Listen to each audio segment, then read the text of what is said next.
Welcome to the Airgun Show. This week I'm taking a look at some pellets from QYS, a brand which, apart from notching up a string of Olympic medals over recent years, also makes some great ammo for more general airgun use. First up though, I'm back on the grey squirrels.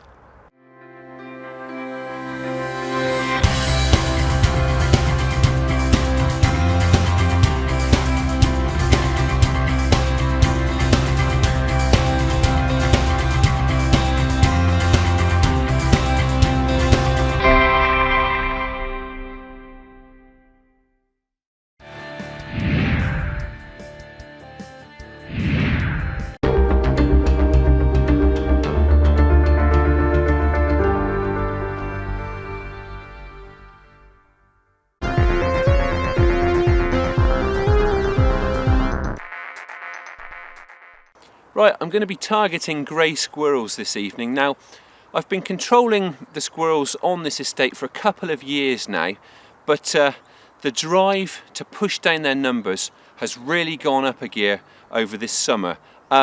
What's happened here is that over the past few months, they've had literally hundreds of trees felled as a result of ash dieback.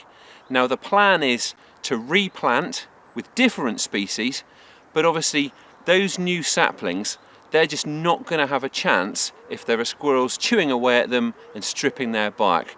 So the push is really on now to try and grind down their numbers. I'm going to be using feeding stations, and it's a spot where we actually filmed a few months ago. Now, back then I fastened 2 feeders to the same tree so that we could test different baits against each other. Now, I've still got 2 feeders set up there, but I'm only using peanuts. But the reason I've got them both is because that extra capacity just means they're not running empty so quickly, and it's saving me from travelling back and forth. Now, what I tend to do here is shoot each of the feeding stations very hard for a couple of weeks, then leave them for a few weeks, continuing to feed them so that they continue to draw more and more squirrels, which obviously pulls them in from quite an area, enabling me to really maximise my time in the hide and shoot as many squirrels as I possibly can. The kit I'm going to be using this evening is all pretty familiar stuff. I've got the trusty FX Impact Mark II. Now, this one's currently producing about 30 foot-pounds. It's 2.2 calibre, and that's running 16 grain pellets. Now, I know a few people are probably going to moan about the fact that I'm using an FAC rated airgun, especially considering I'm only going to be set up about 25 metres from the feeding station, but in all honesty, why not use the extra grunt if you can? And also, if I see squirrels further away that aren't coming into the feeder, it means that the shot could still be on. And the scope that I'm using is the brilliant Hawk Sidewinder. Now, I've already done a detailed review and used it for rabbit shooting at longer ranges in recent episodes if you want to have a look at those. It's a great bit of glass, so I think tonight's shooting is just going to be easy work for it. As ever, I've got the scope held on with Sports Match scope mounts. That's enough talking. We're going to move across to the hide and hopefully shoot a few squirrels.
It's 2 now in fairly quick succession, both good clean kills. That last one had slightly mucky looking eyes, like there was something wrong with it. Not that it has to worry about that now. You may notice, you may pick up on the audio that there's quite a lot of road traffic noise. It's a fairly busy road, not very far that way through the woods. It's not really doing us a great deal of harm because, in all honesty, the noise from the cars is probably helping to mask some of the noise that we're making.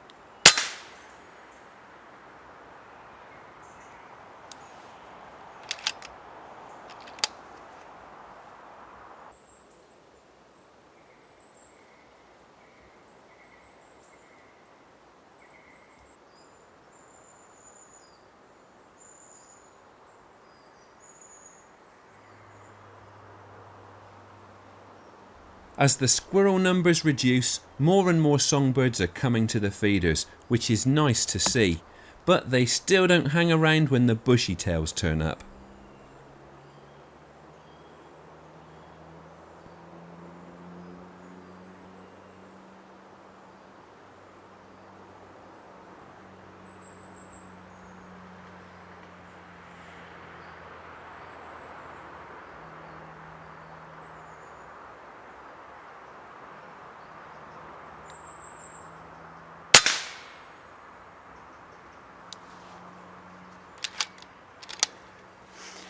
But I usually wait for squirrels to take a peanut and settle to feed before I take the shot, but that one appeared to be aware of us and I just didn't want to give it a chance to spook, and it really didn't look like it was going to commit to the feed and relax. It shot up into the air and kind of cartwheeled like a headshot rabbit, but I can see it stone dead on the ground, so the pellet obviously found its mark.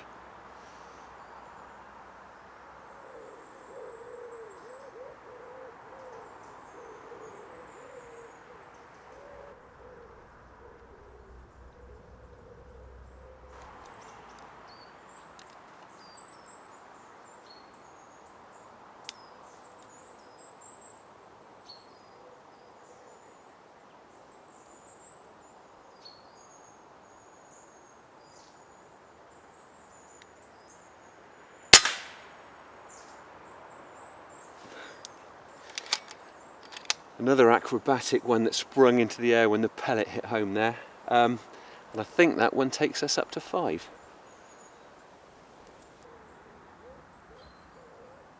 With a few in the bag, I've now remembered to put on the scope cam to hopefully capture some action through the sidewinder.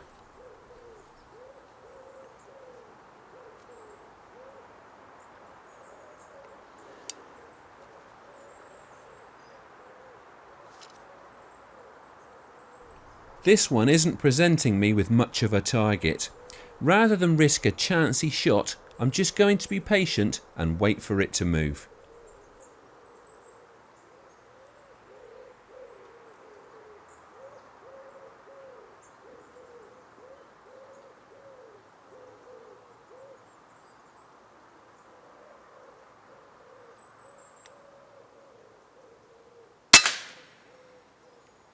It's worth being patient for a shot like that. Here's the scope cam footage.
there are obviously a lot of squirrels visiting this feeder now. And that is the great thing I was talking about earlier on, about leaving feeding stations in position and topped up over long periods of time. It just ends up that they're being visited by so many squirrels that you can account for really good tallies in a relatively short session in the hide. I expect you've probably noticed I've got the scope cam attachment on now. I'd actually forgotten to put it on for the first few shots, but in all honesty, I find it a bit of a hindrance, so it's nice to get a few under my belt before I've got to start shooting through that.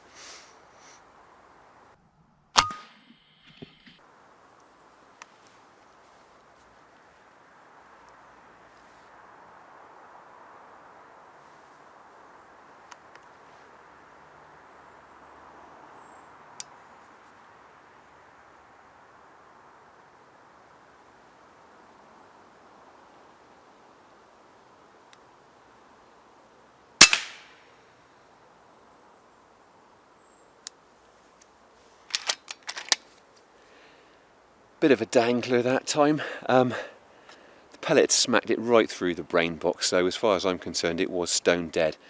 Just what happens often with headshot squirrels is they have a nervous reaction. It's a reflex that can make them clench up, sometimes results in them dangling for a little while before they drop down and they're stone dead.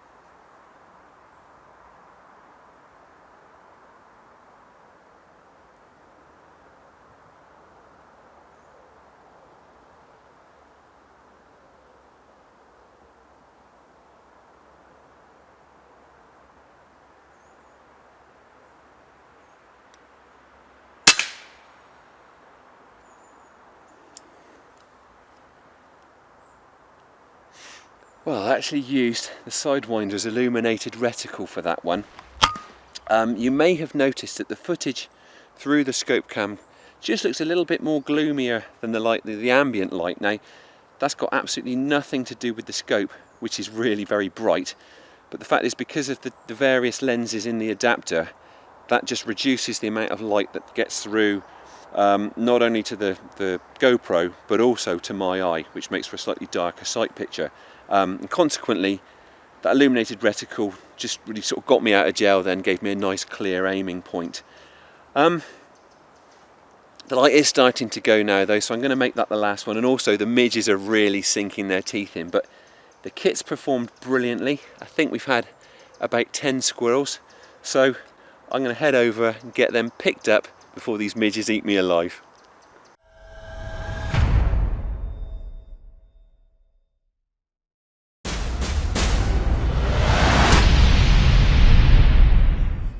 More destructive grey squirrels brought to book there. Next up, I'm taking a look at some pellets from QYS, a brand that's made a real name for itself on the airgun ammo scene over recent years.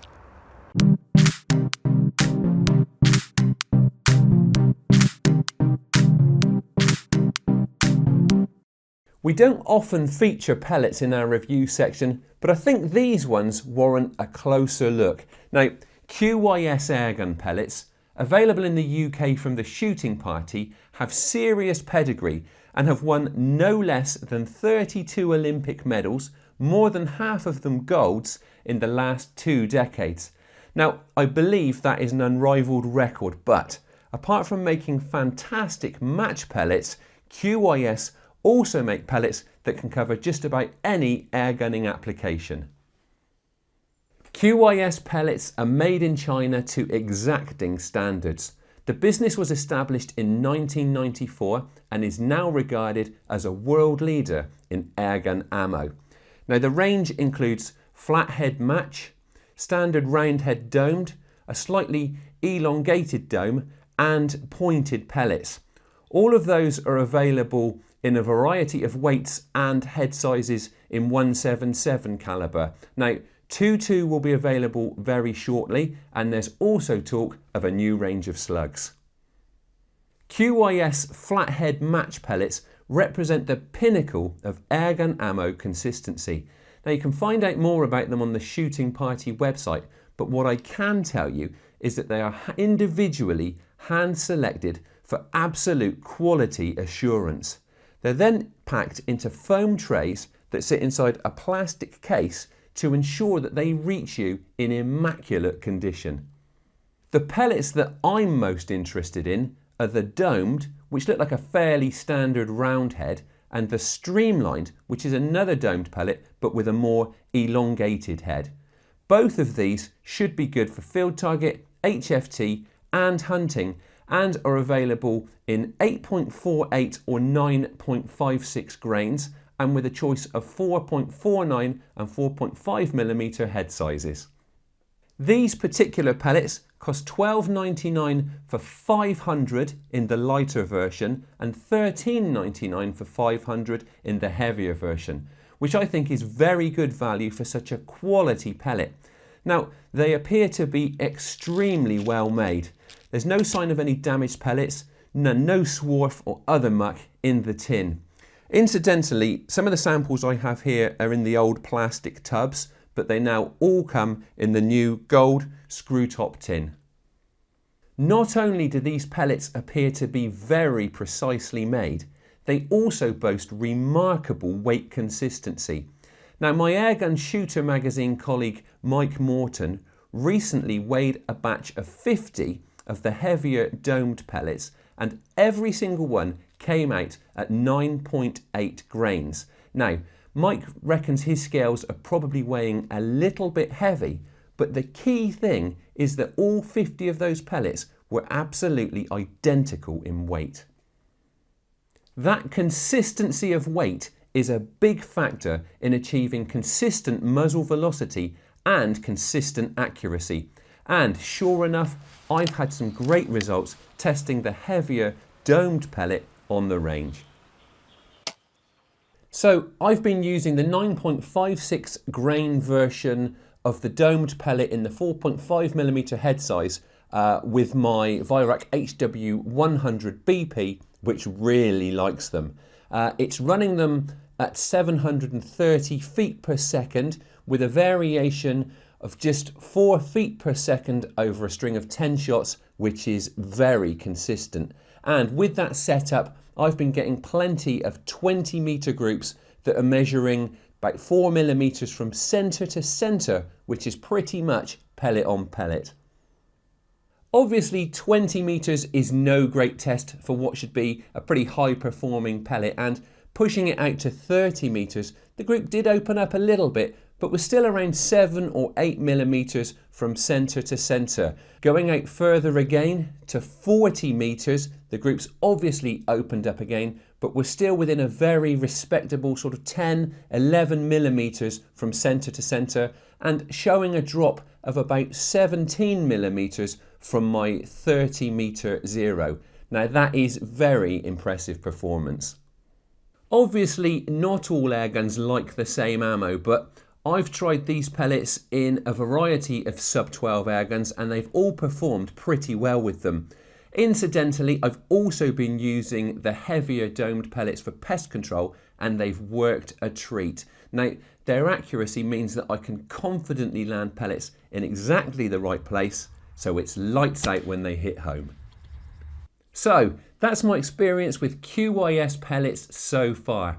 Their Olympic record is phenomenal, but they're also a serious option for those of us whose shooting is a bit more down to earth than competing on the world stage. The range includes pretty much something for everyone, and certainly will once the 2.2s arrive. Plus, they're pretty sensibly priced. Full details can be found on the Shooting Party website. Do give them a try. I'll be interested to know how you get on with them. Don't miss the award-winning Airgun Shooter magazine. It's packed with hunting features, reviews, tactics and insight to help you become an even more successful shooter. Get your copy today in shops or online.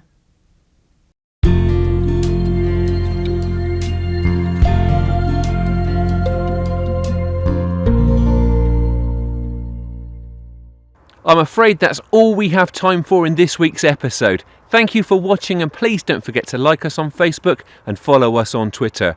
And if you aren't already a member of the BASC, it's time you joined the organisation that works to promote and protect your sport.